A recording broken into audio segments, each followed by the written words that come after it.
আসসালামু আলাইকুম, আমি মোহাম্মদ লিমন।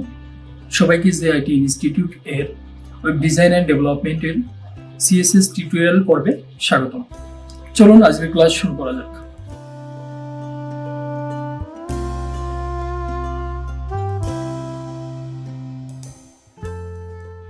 আচ্ছা, এবার আমরা কোনটা নিয়ে কাজ করবো? হোভারের আগে অপাসিটি দেখি। অপাসিটিটা একটু দেখে নিই। যেমন কন্টেইনার,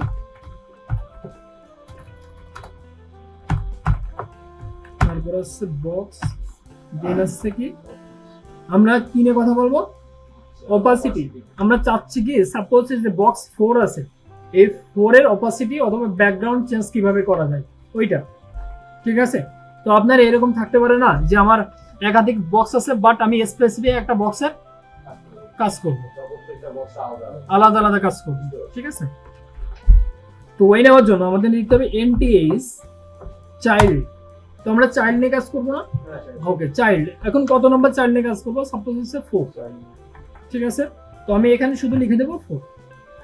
এখন এই 4 এর কাজ করবো এখানে। তো 4 এর কি কাজ করব? যে অপাসিটি আছে অথবা ব্যাকগ্রাউন্ড, আমরা একটু ব্যাকগ্রাউন্ড চেঞ্জ করে আসি।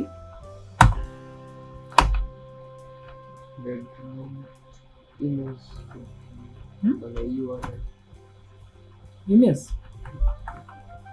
সব কিছু সম্ভব। ঠিক আছে, এখন আমি চাচ্ছি কি এর অপাসিটি।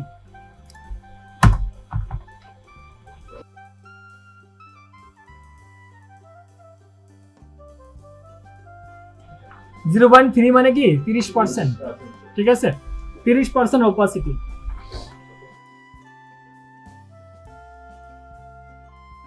না না, ওই কালার উপরে ভিত্তি করে না। এটা অপাসিটি মানে কি, আপনি কার অপাসিটি দিচ্ছেন? পুরো বক্স। ঠিক আছে, পুরো বক্সের অপাসিটি। ঠিক আছে, পুরো বক্সের অপাসিটি আপনি যে কালারই দেন না কেন। এখানে সাপোজ আপনি এরকম দিলেন, এরকম দিলেন। ঠিক আছে, মানে আপনি যে কালারই দেন না কেন ওর একটা অপাসিটি। আপনি যদি এখানে 60 দেন, মানে 60%। ঠিক আছে, বুঝা গেছে তো অপাসিটি। তারপরে এর আপনি কি বর্ডার টর্ডার দিয়ে দিতে পারেন, আপনার যা ইচ্ছা তাই দিতে পারেন। এ পর্যন্ত ক্লিয়ার? আশা করি ভিডিওটা বুঝতে পেরেছেন। যদি ভিডিওটা ভালো লেগে থাকে তাহলে like, comment, share and subscribe করে পাশে থাকবেন। ধন্যবাদ।